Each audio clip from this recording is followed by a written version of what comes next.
नमस्ते सभी को। मैं हूँ सृष्टि और आज हम भगवत गीता चैप्टर 2 के श्लोक 15 में आ गए हैं।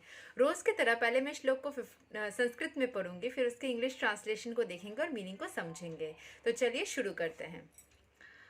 यम ही ना व्यथयन्ति एते पुरुषं पुरुषर सभा समा दुःख सुखं धीरं सो मृतात वया कल्पते। O best among men, Arjuna, the person who is not disturbed by happiness and distress and is steady in both is certainly eligible for liberation. ये पिछले श्लोक से थोड़ा सिमिलर है। पिछले श्लोक में भी यही बोला जा रहा था। कृष्ण भगवान अर्जुन को समझा रहे हैं हर एक श्लोक में एक एक करके पॉइंट्स। तो वहाँ पे भी वो बोल रहे थे उसके माता कुंती, उसके पिता भरत के साइड से वो है।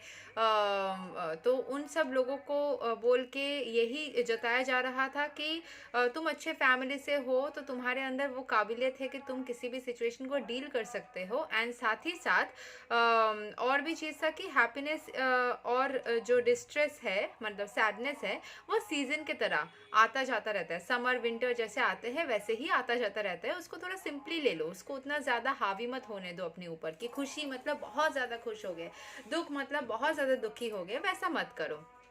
तो यहाँ पे 15 श्लोक में वही चीज़ को बोला जा रहा है कि जो इंसान बेस्ट होते हैं, जो मतलब सारे लोगों में सबसे ऊंचे स्तर पे रहते हैं, उनको हैप्पीनेस और सैडनेस कभी भी उनकी स्टेबिलिटी, मन की स्थिति हिला नहीं पाती।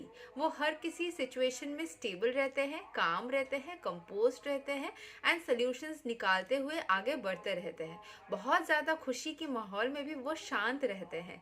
खुश ज़रूर होते हैं लेकिन इतनी खुशी नहीं हो जाती। कभी कभी होता है ना कि जो मेरे साथ बचपन में तो बहुत बार होती थी कि बहुत ज़्यादा खुश अगर हम हो जाते हैं, बहुत ज़्यादा एक्साइटेड हो जाते हैं, तो हम ना बहुत सारी चीज़ें गलती भी कर देते हैं। मैंने पिछले एक वीडियो में शेयर किया था कि एक बार ऐसा हुआ था कि मैं इतना एक्साइटेड हो गई थी जब मैं छोटी थी, 8 साल की थी। तब एक एग्ज़ाम में क्लास 3 में पढ़ती थी मैं, तो इतना एक्साइटेड हो गई थी कि मैं उस एग्ज़ाम के सारे क्वेश्चंस कॉमन आने की वजह से मैंने सोचा था एक बड़ा सा आंसर था वो एंड में लिखूंगी, सारे इजी वाले पहले लिख लूंगी और वो बड़े वाले आंसर को मैं इतने अच्छे से जानने के बावजूद भी लिखना ही भूल गई, क्योंकि मुझे मन ही मन लगा कि मैंने शायद लिख लिया होगा।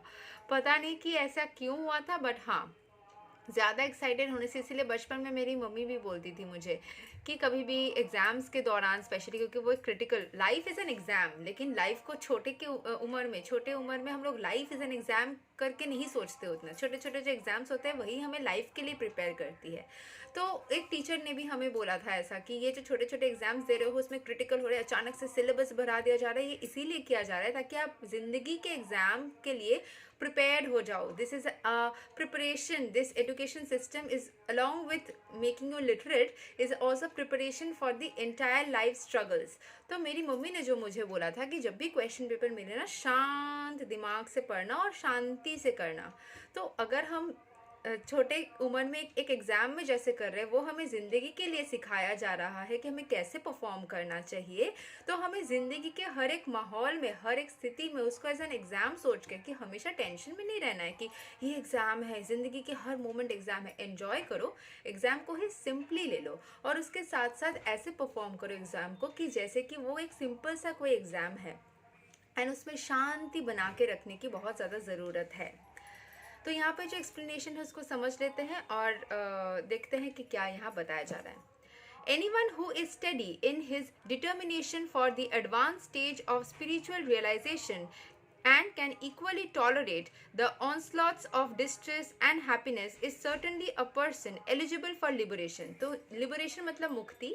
तो जो इंसान को, जिसके अंदर वो स्टेडी रहता है, स्टेबल रहता है हर सिचुएशन में, हैप्पीनेस या सैडनेस, कभी दुख भी हो जाए, दुख वाले सिचुएशन तो हमें समझ में आता है, दुख वाले सिचुएशन के लिए बहुत सारे मोटिवेशनल कमेंट्स आते हैं, खुशी वाले सिचुएशन के लिए, ओवर एक्साइटेड वाले सिचुएशन के लिए नहीं आते हैं। इसीलिए मैंने उसी को पहले बताया, क्योंकि दुख में होते हैं तो जाहिर सी बात है, लोग आके आपको मोटिवेट करते हैं, बोलते हैं कि ये नेचुरल ह्यूमन नेचर है, आपको बोलेंगे कि आप ये सिचुएशन बीत जाएगा, आप अच्छे वाले सिचुएशन में आ जाओगे, टेंशन मत करो, सब कुछ अच्छा हो जाएगा, बेहतर हो जाएगा। ये सारे हर कोई इंसान बोलता रहता है, ये कोई नया चीज़ नहीं है।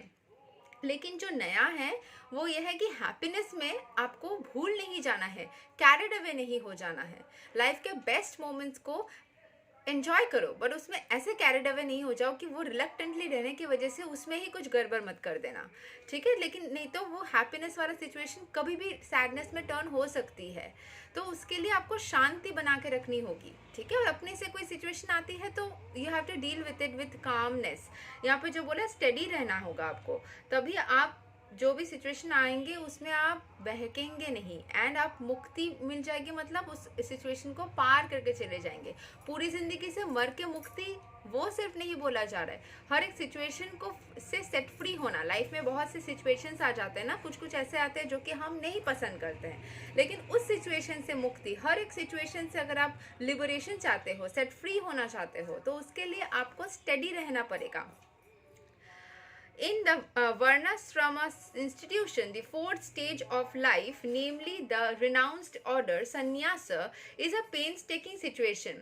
But one who is serious about making his life perfect surely adopts the sannyasa order of life in spite of all the difficulties. संन्यास वाला जो स्टेज होता है ना, इट्स नॉट नेसेसरी कि संन्यास हमेशा बुढ़े होने के बाद आपको लेना पड़ेगा। किसी भी उम्र में आप चाहो तो संन्यास के स्टेट में जा सकते हो। एंड पूरी तरीके से संन्यास लेना अगर पॉसिबल नहीं भी हो रहा है, आप थोड़ा restricted life and discipline life को सिमिलर टू द संन्यास लाइफ आप कर सकते हो। ऐसा नहीं है कि आपको पूरी तरीके से सब कुछ छोड़ना पड़ेगा, बट थोड़ा सा डिसिप्लिन, थोड़ा सा फोकस, क्योंकि संन्यास वाला जो स्टेज है वो जनरली लोग सोचते हैं कि एकदम एंड ऑफ लाइफ में मिलेगा, लेकिन एंड ऑफ लाइफ तो जनरली एंड ही हो जाता है। उसके बाद आपका स्पिरिचुअलिटी में बहुत सारे लोग अभी बोलते भी है, आप देखेंगे भी, पहले भी शायद बोलते थे, इंटरनेट के वजह से पता चलता है अब कि स्पिरिचुअलिटी आपको वे ऑफ लिविंग सिखाता है ना। तो अगर आप ओल्ड हो जाने के बाद कुछ करते हो, तब तो आपका लिविंग का एज जो है वो शायद एंड के तरफ आ गया है। उसको आप लगा पाओगे कि नहीं लगा पाओगे उसका कोई गारंटी नहीं है। तो शुरू से ही करते रहो, जितना दिन रहोगे उसको करते रहना। तो स्पिरिचुअलिटी का जो एक पार्ट, मतलब ऑर्डर ऑफ लाइफ का जो पार्ट है संन्यास, वो थोड़ा यहाँ पे जो बोला जा रहा है डिफिकल्ट है, एंड उसको मेंटेन करना थोड़ा सा मुश्किल हो सकता है। बट जो इंसान चाहे डट के कि मुझे लेना है, इसको करना है, तो वो कर सकता है। The difficulties usually arise from having to severe family relationships to give up the connection of wife and children. संन्यास का जो होता है बहुत सारे इंस्टीट्यूशंस में जो मतलब कृष्ण भगवान के बोलिए या बहुत सारे इंस्टीट्यूशंस होते हैं जहाँ पे संन्यास लेके लोग चले जाते हैं। यंग एज में भी जा सकते हैं, आपको जब भी लगे आप जा सकते हैं, लेकिन उसमें क्या होता है ना, आपको अपनी फैमिली को पूरी तरीके से छोड़ देना पड़ता है।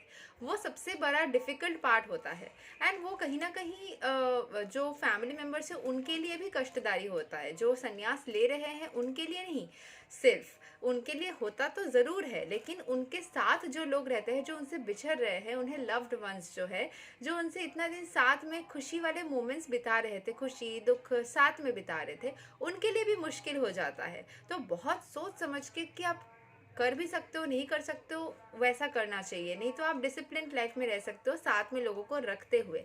साथ को छोड़ने के लिए इसलिए बोला जाता है क्योंकि वो आप अटैच्ड हो ना, तो उसमें आपको दुख ज़्यादा होगा, आप उससे अटैच्ड हो। प्यार में ना डिटैच होने से भी प्यार नहीं कम होता, कभी ना कभी तो हम सबको चले जाना है ना। संन्यास is a stage of life कि आप जानते हो कि आप जिंदा हो, बट फिर भी आप अपने लव्ड वन से डिटैच हो रहे हो, जस्ट लाइक अ डेथ। तो उसमें आप अगर डेथ के बाद भी डिटैच होते हो तब भी उनको दर्द होगा, लेकिन सबको डिटैच होना है, सबका अपना टाइम होता है जाने का, कोई किसी से अटैच नहीं रहता है। जिसको जब जितना दिन रहना है रहेगा, फिर सबको ईश्वर से ही मिलना है। तो दैट मतलब डिटैचमेंट वाला स्टेज जो है वो आप जिंदगी में जीने की अवस्था में जीवित रहते हुए कर रहे हो। So that is not wrong, that is difficult, but that is a truth, that is reality. आप उससे अलग हो नहीं पा रहे हो अगर, तो आप अटैच्ड हो उससे। लेकिन अगर आप उससे डिटैच होके भी उसको मन से प्रेम कर सकते हो, उसके लिए अच्छी दुआएं रख सकते हो, एंड आपको कष्ट होके भी आप उसको उभर के नॉर्मल स्टेज में चले जाते हो, क्योंकि कष्ट तब भी होगा जब आप प्यार के साथ साथ अटैचमेंट में भी घुसेंगे, तो अटैचमेंट हमेशा हानिकारक होती है। ये मैंने ज़िंदगी से सीखा है, सब जगह पे भी बोला जाता है। आप दूर रहो, उससे नहीं मिल पाते हो, नहीं बात कर पाते हो, नहीं उससे कोई कांटेक्ट हो पाती है, फिर भी आप उससे प्रेम करते हो, आप उसके लिए केयर करते हो, दुआएं करते हो। और डिटैचमेंट तो ट्रुथ है, ज़िंदगी में ज़िंदा रहते हुए करो कि नहीं रहते हुए करो, मतलब डेथ हो जाए तो एटलीस्ट पता तो है कि इंसान यहाँ पे है। डिटैचमेंट तो होगा ही, कभी ना कभी तो होना ही है, ठीक है।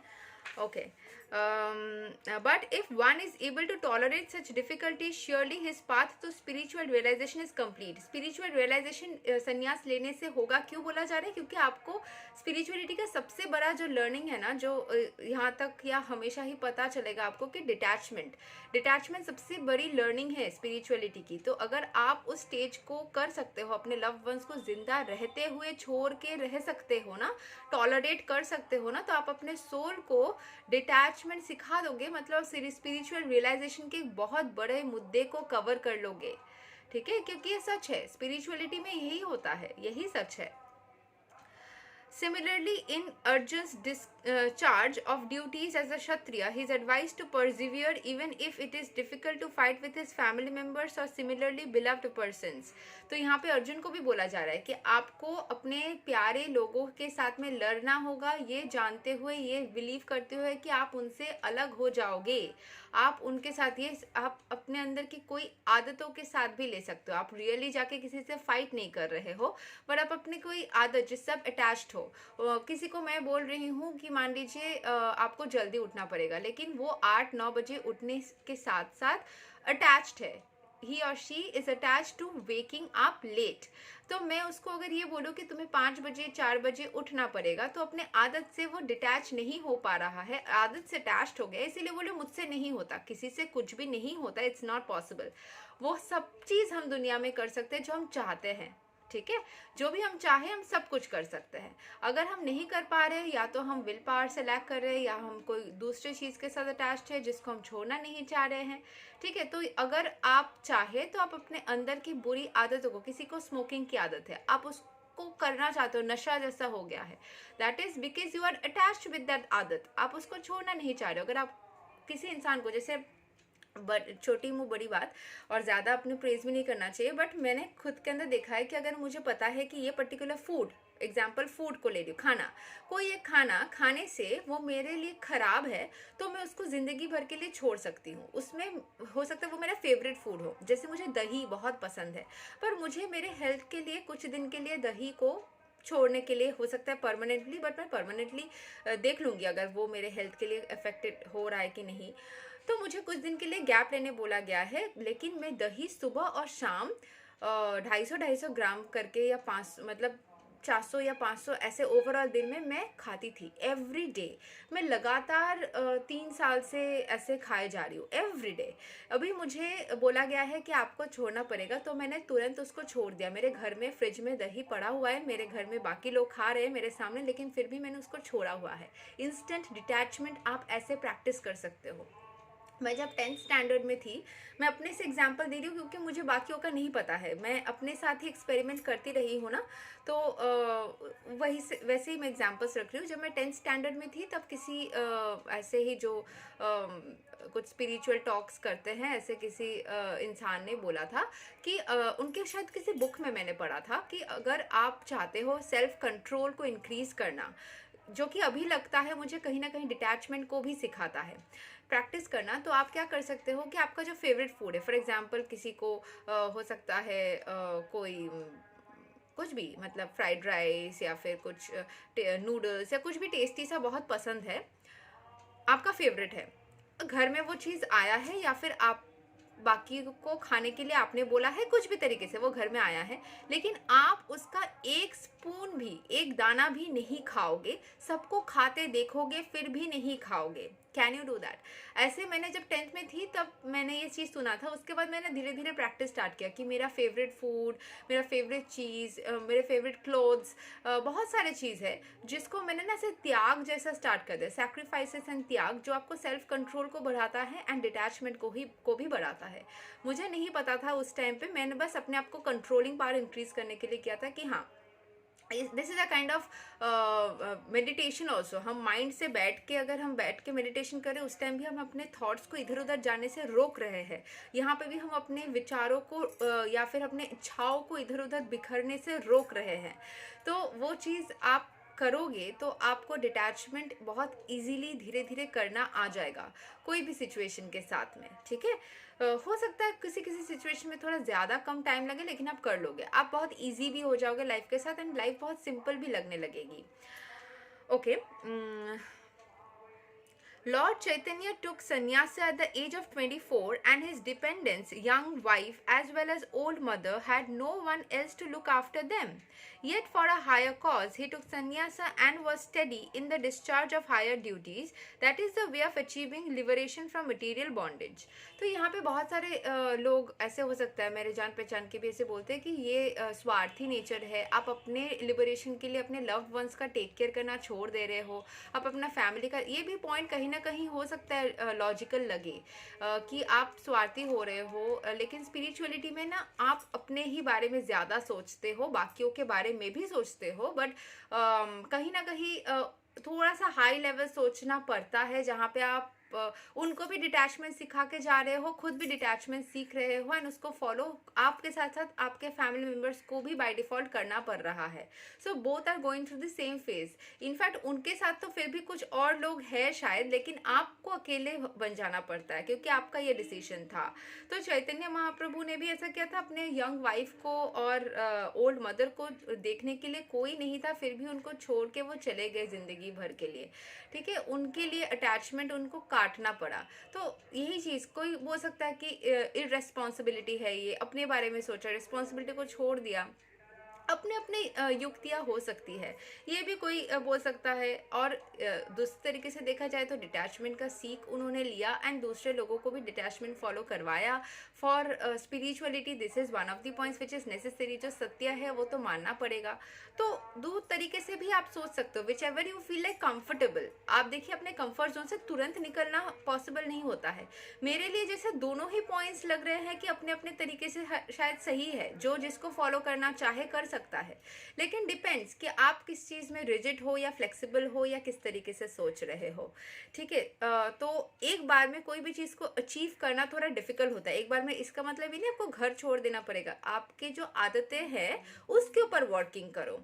आपके अंदर जो चीज़ें अटैच होके रखी है, जो आपके लिए हानिकारक है, उसके जैसा मतलब करो। इसके लिए ये नहीं है कि मैं आप लोगों को एनकरेज कर रही हूँ कि अपने फैमिली से दूर हो जाओ, no, that is a different concept. आजकल की दुनिया में थोड़ा सा अनसेफ भी है कि आप अपने फैमिली को छोड़ के चले जाओ और वो लोग ऐसे ही पड़े रहे। That is something which I am not encouraging, that is had happened earlier, पहले कहीं ना कहीं हुआ था, ये बोला जा रहा है। आप अपने विचारों के साथ और अपने आदतों के साथ इसको कंपेयर करके अपने आप को और बेहतर बनाओ।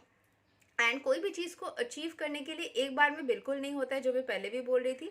छोटे छोटे बेबी स्टेप्स लो, जैसे फूड हैबिट का मैंने बताया, बहुत पसंद आ रहा है लेकिन आप खुद को कंट्रोल कर रहे हो। ऐसा नहीं है कि पूरी तरीके से आपको मतलब छोड़ देना पड़ेगा, but you can take it as an experience, as an experiment and as a challenge, ठीक है। जैसे हम डाइट प्लान पे चैलेंज करते हैं, ये तो मैंने फूड के ऊपर बोला। फिर आपको कहीं पे घूमने जाने का मन हो रहा है उस चीज़ के ऊपर, फिर आपको कहीं पे, ऐसा नहीं कि रेस्ट्रिक्टेड लाइफ में आ जाओ, लेकिन कभी कभार थोड़ा थोड़ा करोगे ना तो बेबी स्टेप्स लेके थोड़ा रेस्ट्रिक्टेड भी रह पाओगे एंड लाइफ को खुल के भी जी पाओगे। एकदम अपने बाउंड्रीज से एकदम उधर नहीं चले जाना है और एकदम रेस्ट्रिक्टेड होके बिल्कुल सख्त सा जिंदगी भी नहीं बिताना है। स्टेबिलिटी के साथ चलना है, दोनों के लिए ओपन रहना है। इससे आपके अंदर फ्लेक्सिबिलिटी की भी इंक्रीज हो जाएगी। किसी भी चीज़ में आप रिजिड नहीं रहोगे कि ये नहीं कर सकते या फिर ये ही करना है।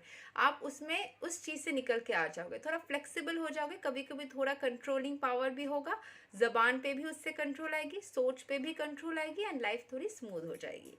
यही तक था हमारा श्लोक नंबर 15। अगले श्लोक पे हम मिलते हैं अगले वीडियो में। तब तक के लिए हरे कृष्णा।